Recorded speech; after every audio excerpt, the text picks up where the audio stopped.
መዝሙር ስሰማ በውጭ አለቅሳለሁ መስጊድ ውስጥ ሆኜ ቁርአን ስቀራ ቆይቼ አሁን ማለት ነው በቃ ለምሳሌ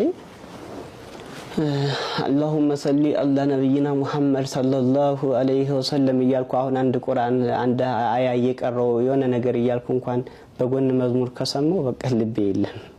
እንኳን ቤተክርስቲያን የምታክል እንኳን ያሳደገች እንኳን ለምኝ የበለው አባትን ቤተክርስቲያን እንዴት ተረሳታለሁ እንኳን ቤተክርስቲያንን ለራሳት ስትመለስ እንዴት ተመለስ ለመመለስስ ምን አነሳሳ ከዛኛው ከነበርክበት ከስልምና ድጋሚ ወደ ተወለድክበት ወደ አደክበት የሥላሴ ልጅነት ወደ አገኘህባት አማናይቷ ቤተክርስቲያን ስትመለስ ማን አማክረህ ምን አይነት ቀኖና ወሰድ ያማከርኳቸው እንዲ መጀመሪያ ላይቭ ላይ ነው ገብቼ ስሜ ሙስሊም ነው ይትባረክ ነበር ሙባረክ ነው እዛኛው ስሜ ማለት ነው ሙባረክ ነው ስሜና ሙባረክ ይላል ስሜ ፕሮፋይሌ ምናምን ያላህ ባሪያ ነው የሚለው ሙስሊም ነኝ ስሜም ፕሮፋይሌም ሙስሊም ነው እና ግዕዝ ስናገር በቃ በጣም ግርም ይላቸው ነበር እንዴት ግዕዝ ትናገራለህ ምናምን ይሉኛል ክርስቲያኖች ማለት ነው እኮ ካህን ነበርኩ አልኳቸው ሁሉ ገባውና ታሪኬ እንዴ ነበርኩኝ መኖር አቅቶኝ ነው የሄድኩት የለት ጉርስ አጥቼ ነው የሄድኩት እንደናንተው ሆኜ መኖር ፈልጋለሁ ግን እንደናንተው ሆኜ እንድኖር አልቻልኩም ቢያንስ እናንተ ሰርታችሁ እየበላችሁ ነው ነገር ግን እኔ ሰርቼ መብላት አልቻልኩም አሁን ብዙ መምህራን እኮ የድጓ መምህር የመጻፍ መምህር አርማታ እንደሚያወቁ ግልጽ ነው ግን እነሱ ያወቁም ቢሆን የለት ጉርሳቸውን አግኝተዋል ማለት ነው እኔ የለት ጉርሴን የማገኝበት ምንም አይነት አጋጣሚ የለኝምና በዚያ ምክንያት ነበር በቃ ተስፋ በመቁረጥ የሄድኩት ምናምን ስላቸው ሁሉም አለቀሱ ዚያ ያሉ ሰዎች አለቀሱ ታዲያ አንተን ማዳን ካልቻልን ምንም ክርስቲያን ሆነ ምናምን አሉኝና እዚያ ደግሞ ኡስታዙ ደግሞ የመስጊዱ አስተዳዳሪ አይዞ በርታ አሁን ፈልጋለሁ ብትለኝ ወላሂ ቢላሂ በየነው ምነግር ስልኬን ሽጬ ሰጣለሁ አለ ስልኬን ሽጬ ሰጣለሁ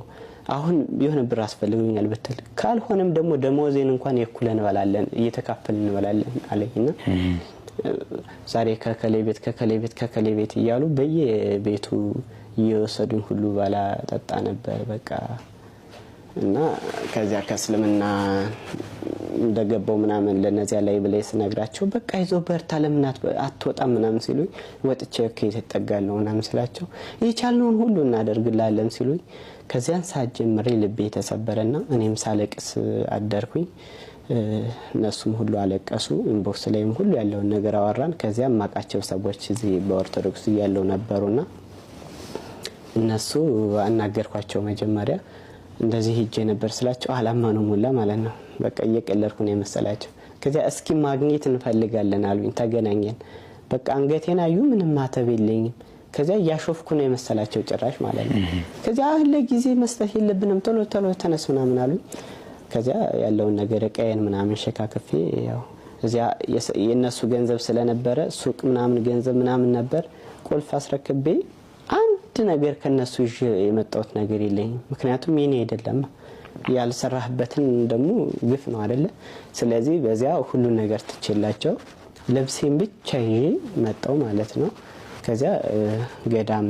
ሄድ ነው በቤት መኪና በጣም ወጣውረድ ምናምን አሳይተው ሁለት ሰዎች ናቸው ይዘውኝ ሄዱት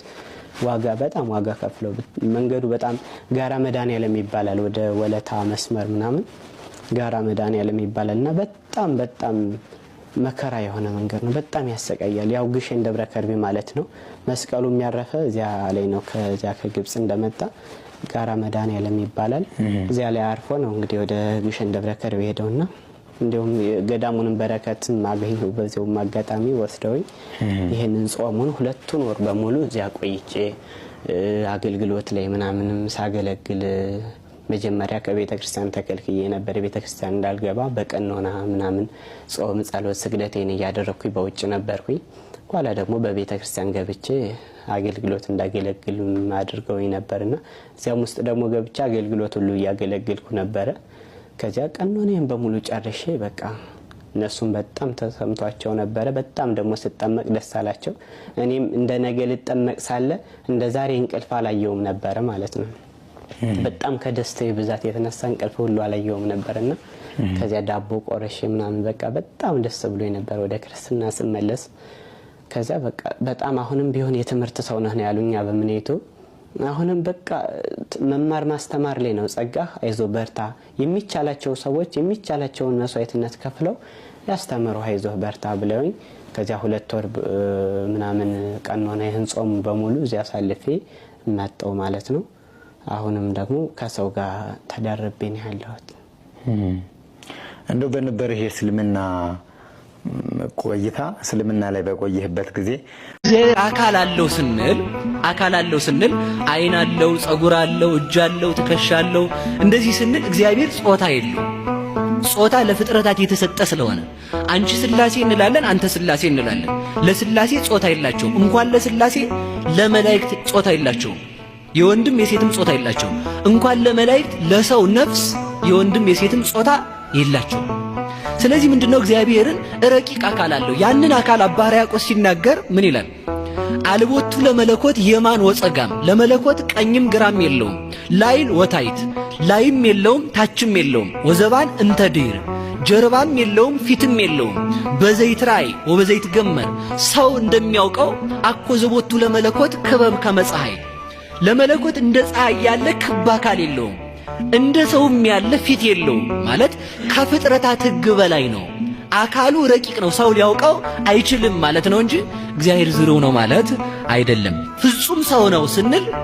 አምላክነት ለቆ ሰው ብቻ አይደለም ፍጹም አምላክ ነው ስንል ደግሞ ሰውነቱ ጠፍቶ ወይንም ከሰውነቱ ተቀይሮ አምላክ ብቻ አይደለም አንድ ነገር እናንሳ ተዋህዶ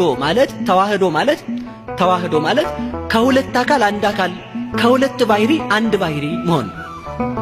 ከሁለት አካል አንድ አካል ከሁለት ባህሪ አንድ ባህሪ አካለ እግዚአብሔር አሁን የዘረዘርነው ረቂቅ አካል ከግዙፍ አካለ ስጋ ግዙፍ ነው ይጨበጣል አካለ ስጋ ይታያል አካለ ስጋ ይዳሰሳል አካለ ስጋ ውሱን ነው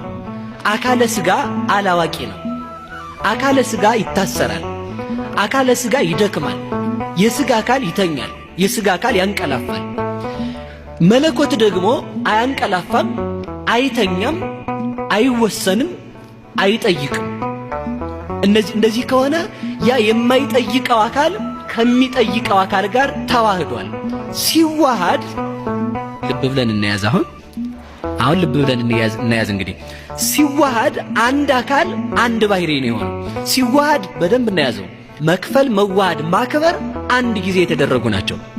አንድ ጊዜ መክፈል መዋሃድ ማክበር መክፈል አለ መዋሃድ አለ ማክበር አለ እነዚህ ቅጽበታዊ ናቸው በአንድ ጊዜ የተደረጉ ለምሳሌ አንድ ሐሳብ ማንሳት እንችላለን ሁላችንም እንደምናውቀው ሲከፈል መለኮ አካላዊ ቃል ስጋን ከፍሎ ነው የተዋሃደው ስጋን ሳይከፍል ቢዋሃደው የእመቤታችንን ሙሉ አካሏን ስለሚዋሃድ እመቤታችን ራሷ አምላክ ትሆናለች ማለት ነው ከፈለው ያንን ስጋ ከፍሎ ከእመቤታችን ከስጋዋ ስጋ ከነፍሷ ነፍስ ነስቶ ከፍሎ የዕለት ጽንስ ነው የሆነው ያንን ሳይከፍል ከተዋሃደው እመቤታችን አምላክ ሆነች ማለት ነው ላቲ ስብሐት እሷም ክብር ይግባትና እሱም ከፍሎ ነው የተዋሃደ ከስጋዋ ማለታችን ሲከፍል ደግሞ ከከፈለ በኋላ ደግሞ ሳይዋሃደው ከቆየ ህድረት ይሆናል በደንብ መያዝ ያለብን ከሌሎች ቤተ እምነቶች ጋር የምንለያየው በነገረ ማርያም በነገረ ቅዱሳን አይደለም በጣም ብዙ ስህተት ነው ብለን የምንናገረውም ከዛ የተነሳ ነው ነገረ ክርስቶስ ስለማይገባቸው ነገረ ማርያምን አይቀበሉትም እመቤታችን ኃይለ አርያማዊት ናት ብለው የጻፉ ሰዎች አሉ የሥላሴ አራተኛ እንደዚህ አይደለችም የሥላሴ አራተኛ አካል አይደለችም እመቤታችን ሰው ናት ከስጋዋ ተከፈለ እሷን አልተዋሃዳትም የተዋሃደው ከስጋዋ ከፍሎ ነው የከፈለውን ስጋ ሲዋሃደው በከፈለበት ቅጽበት ነው በደንብ የምንይዘው ነገር ማለት ነው በከፈለበት ቅጽበት ከሆነ ቆይ አሁን አንድ ጥቅስ እናንሳ ወዘታ ወጽኦ ለሕፃን ማቆ በሲወት ፌኖ ውስጥ ተማይጸነ በሲቶ ተጠበልሎ በሰፋድል ረቂቅ ወተሰይሞ በ40 ዕለት እመኒ ለነዲ ወእመኒ ለበይል ይላል ሊቁ በቅዳሴው ሲናገር ሕፃኑን ከአባቱ አብራክ የምታወጣው ወደ እናቱ ማይጸን የምትልከው በእናቱ ማይጸን በረቂቅ ሰፋድል የምትጠቀልለው በ40 ቀንም ለመክበርም ሆነ ለመደየትም ሆነ ለመበልጸግ የምትሾመው ማለት እስከ 40 ቀን አልተሾመም የሚል ጥያቄ ይነሳል። ተስዕሎተ መልክ በ40 ቀን ያልቃል ብለው ሊቃውንቱ ተርጉሟል።